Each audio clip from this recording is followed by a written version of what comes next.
Hi everyone, have you ever seen a hump ladder barrel? In Pilates, we use it for stretching the spine because of its barrel shape. We also use it for Pilates stretches like that you would do with a ballet dancer standing at the bar. So it's really cool and versatile, and it's a great piece of equipment. I just love having it in my house. So if you'd like to see a couple stretches that I do, stick around and I'll show you a couple of my favorite stretches that I do on my Pilates Hump ladder barrel. So I'm going to show you how to decompress your spine, your low back first of all. So join me just by watching, and my name's Tracy and my channel is Downward Dog Rising. I hope you like it. The Hump ladder barrel has a ladder actually on it. It locks into place by little knobs. You just twist them. And what I'm going to do here is use the bottom rung of my ladder, and I'm going to prop the apex, the very top of my pelvis, at the height of the barrel. And then what I can do as I lower my torso down this way, I can let my feet relax. And there's actually a bar down here attached at the bottom that I can reach and grab. And I stay here and breathe. And when you get in the right spot, you'll feel how the spine is getting pulled down to the floor this way. Then you'll feel how your legs are being pulled in the opposite direction. So all the way across the lumbo-dorsal fascia here in the low back area, it's getting pulled into opposite directions. And it feels super cool just to hang out and breathe, decompressing the spine. You inhale and then you exhale, feels so good. So you can stay here and breathe for a few minutes just like this, and it creates length and it separates the discs apart from each other. So you're just making some room in the vertebra. I like to do this before I go for a long distance drive, because when you sit, you're compressing, gravity's compressing down on your spine. So this is just a nice way to prepare, or at the end of a long distance drive, it's really great. Now to come up, you bring your feet to the bottom rung, and you just slowly start to lift your body up. So that's one way. So now I'm going to show you another way. A back bend. I love doing back bends over the barrel, and there's ways to modify, because not all spines are prepared and are strong enough and flexible enough to do a back bend. And if a client has osteoporosis, a back bend would be really severe to have her stand and go backwards. Extension may be good for osteoporosis, but you got to know your limits. How far can you extend? So what I always do, I support lumbar, spine, low back, and then I would align two boxes. I'll actually show it to you. Let me show you the back bend first. I'm sliding the barrel closer to the sofa. One day I'll have a bigger place. I can fit all my equipment in one room. Working on it in stages. So now I'm standing at the front edge of the barrel, and I'm just going to slowly, I'm going to start to tighten my core, and I'm going to start to bend back over the barrel. Now, the longer I stay here, it opens me up, and if I find I've gone too far, look what I do. I would just drop down, my spine is supported, and here I'm more in my thoracic spine, getting some extension. And just breathe. I'm opening my heart and my shoulders to the sky. I'm going to extend my legs so it pushes my low back against the hump of the barrel. It just feels really nice to loosen everything up. Breathing in, breathing out. You could stretch your neck by slowly looking one way, slowly stretching the other way. And then only when you're warm and your spine feels like you've worked into it would you increase the stretch. And then I would grab the barrel ladder, let my feet hang, and just hang out in a deeper stretch, doing the back bend over the barrel. And you can work your way down the rung of the ladder like that, and I'm pulling my ribs down together in front. All my feet are off the ground. I'm totally decompressing my entire spine in extension. So now if I'm coming up, I let my feet go to the ground. Now I'm going to support my hands behind my head and my neck. I'm going to lift my head, draw my chin down and into the neck, and then I just peel up like that. Now I told you I'd give you a modification, so I'll be right back. I'm going to give you a modification right now. Be right back. I have to grab 2 boxes. Be right back.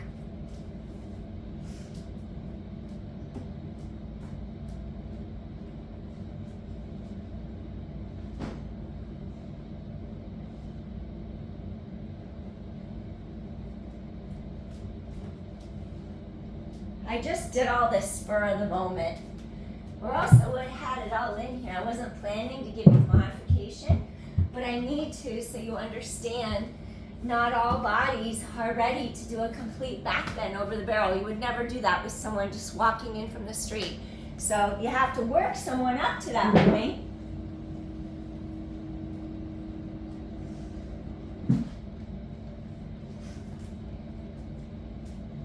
And you have to know whose spine is appropriate to do this with. Because if you have someone with degenerative disc disease or spinal stenosis, you're not going to stick them into a big back extension. So you just have to know who your population is, who you're working with, and then what's the best thing you can do for their body and their spine. And I always ask people, have you done gymnastics? Have you done cheerleading? Have you done ballet? Are there things you've done before where you've learned how to do a back bend, martial arts, the like, things like that? Because muscles have memory, and when you're working with someone who's already prepared their spine, even in youth, it's going to be a little easier working with someone who's never, ever bent their spine in that way before. So you have to take all those factors into consideration.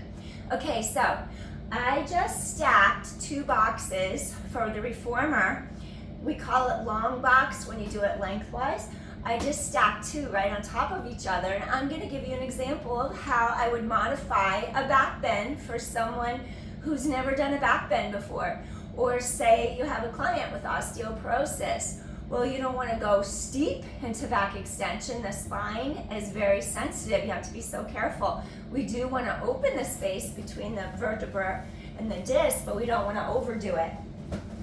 So what you'd have your client do, or what you could do, depending on if you are the client, you would have your legs be straight on the box directly in front of you. And then notice how the low back is supported. Notice how the curve is coming under thoracic spine, mid-back. I might just put some pillows underneath my client's head and might have her just lay like this.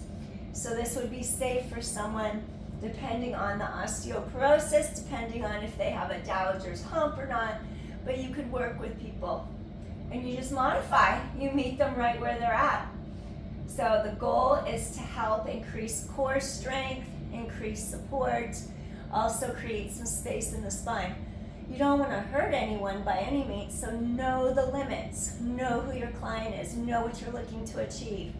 And as long as your low back is supported, your head, neck, shoulders are supported, you could even put another box. I have a curved pillow that I would use, but say, I'm not going to leave you again. I'm just going to use my moon box. So I'm just going to use this as an example. Just having someone go like that might be plenty for them.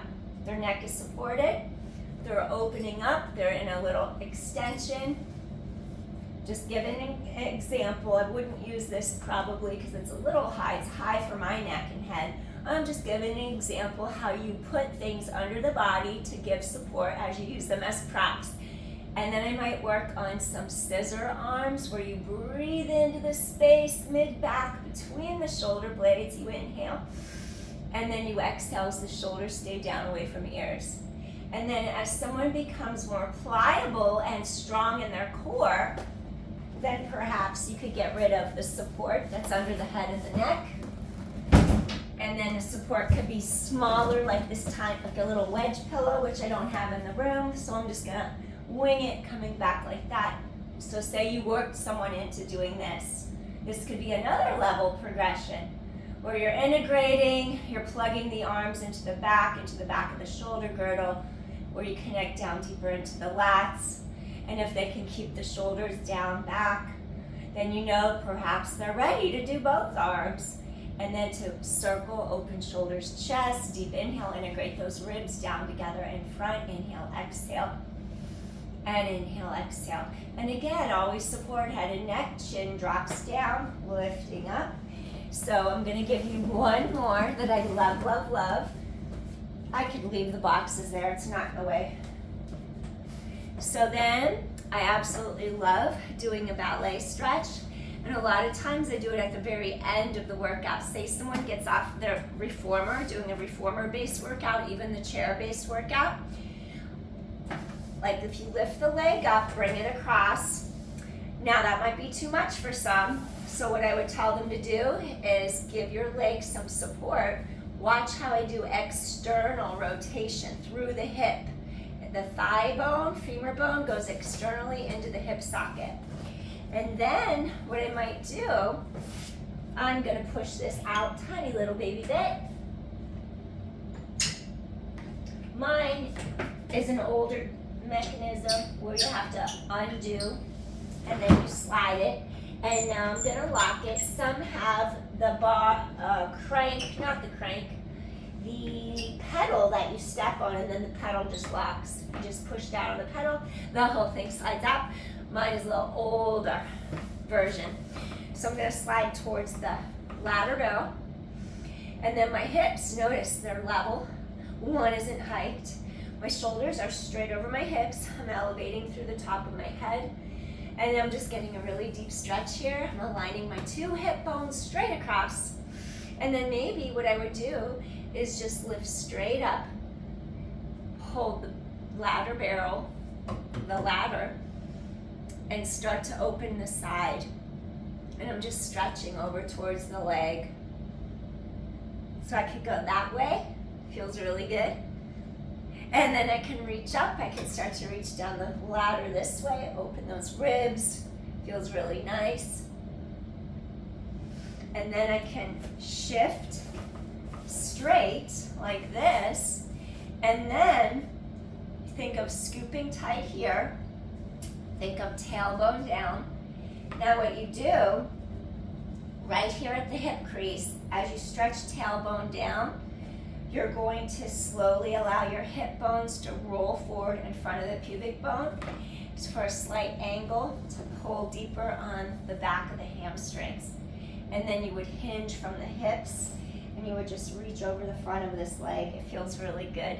So notice how I'm hip hinging, bringing my breastbone over the front of the thigh. Inhale, exhale, breathing in, breathing out. It's like I have to scoop into my center, my tailbone's long. I'm shifting my pelvis.